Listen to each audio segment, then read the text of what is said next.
ఏం సమస్య అన్న ఎక్కడి నుంచి వచ్చింది? మాది ఆదిలాబాద్ జిల్లా అండి. ఆదిలాబాద్ జిల్లా ఇంద్రవెల్లి మండలం. అయితే సమస్య ఏంటి? సమస్య ఏంటంటే మేము ఏ గ్రామ పంచాయతీ పరిధిలోకి రాకుండా ప్రభుత్వం నుంచి రావాల్సిన సంక్రమించాల్సినటువంటి బెనిఫిట్స్ అన్ని కోల్పోతున్నాం. ఈవెన్ మాకు డెత్ సర్టిఫికేట్ దొరకలేదు, బర్త్ సర్టిఫికేట్ దొరకలేదు. మా ఊరి పేరు అండి సుందర్ నగర్. అక్కడ ఎస్సీ ఎస్టీ పాపులేషన్ సుమారుగా 500 పైచీలుకే ఉంటుంది. అయితే ఇది కూడా 2006లో కాంగ్రెస్ ప్రభుత్వం వారు ఇచ్చినటువంటి ప్లాట్సే. మేమేమో అన్యక్రాంతంగా వచ్చి కూర్చోలే, మమ్మల్ని మేమేమో బలవంతంగా వచ్చి కూర్చోలే.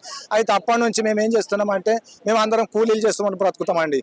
మాకు వేరే ప్రభుత్వం కాలనీ లెక్క ఏర్పడ్డది. ఇప్పుడు అంత మంచిగానే ఉన్నది. కానీ మాకు రావాల్సినటువంటి డెత్ సర్టిఫికేట్ కానీ స్కీమ్ కానీ main death certificate, birth certificate, Aadhaar card కానీ, రేషన్ కార్డు కానీ, ఇంకా ప్రభుత్వ పథకాలైనటువంటి డబుల్ బెడ్రూమ్ కానీ, లోన్లు కానీ ఎవ్వేసి దొరుకుతలేవండి.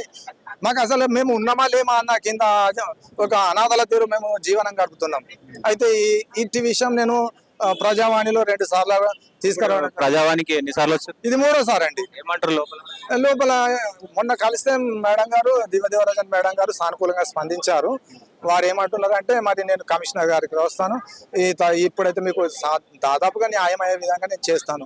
అయితే మీడియా పరంగా నేను చెప్పేది ఏంటంటే మా సుందర్ నగర్ గ్రామ పంచాయతీ చేస్తే మేము మాకు రావాల్సినటువంటి బెనిఫిట్స్ మాకు వస్తాయి. లేకపోతే మేము అన్ని కోల్పోతున్నాం.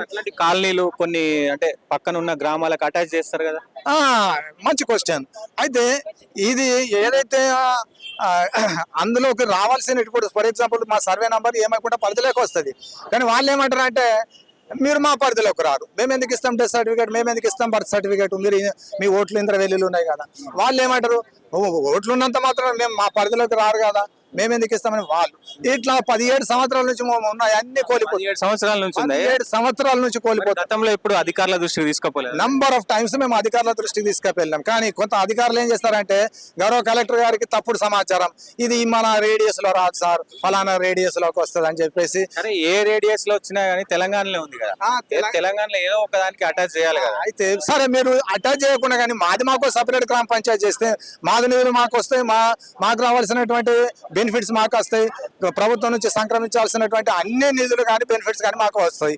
కాబట్టి నేను మీడియా పరంగా మేము అందరూ రిక్వెస్ట్ చేసేది ఏంటంటే గౌరవ ముఖ్యమంత్రి శ్రీ రేవంత్ రెడ్డి గారికి మా ప్రాబ్లం సుందర్ నగర్ ను యుద్ధ ప్రాతిపాదికన సపరేట్ గ్రామ పంచాయతీ చేసి. నేను ఏమంటున్నా, మొన్ననే 8 నెలల కింద ఎలక్షన్లు జరిగినాయి, అప్పుడే ఓట్ల కోసం రాలేదా మరి మీ ప్రాంతానికి?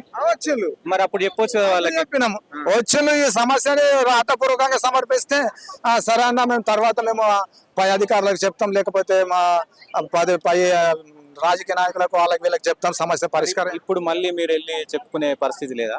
ఏ పరిస్థితి ఎవరు పట్టించుకోరు, ఏం పరిస్థితి సార్, పాలు పట్టించుకుంటే కాంగ్రెస్ ప్రభుత్వ ప్రజా పాలన అందరిని పట్టించుకుంటామని చెప్తున్నారు, మిమ్మల్ని పట్టించుకుంటలేరా?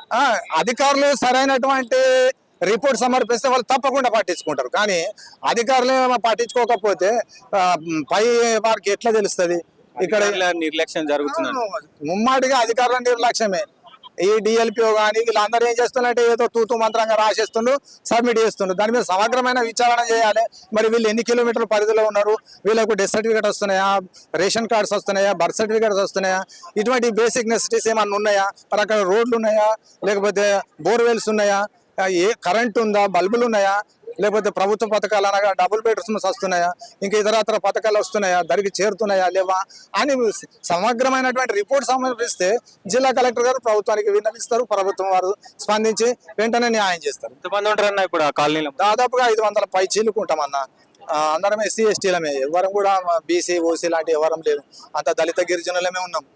కాబట్టి మీ ముఖంగా మీడియా ముఖంగా నేను సిన్సియర్గా రిక్వెస్ట్ చేసేది ఏంటంటే గౌరవ ముఖ్యమంత్రి వారికి మా సుందర్ నగర్ సపరేట్ గ్రామ పంచాయతీ చేసి ఆదుకోవాల్సిందిగా మీ తరఫు నుంచి కూడా విన్నవించుకోవాలని నేను విజ్ఞప్తి చేస్తున్నాను.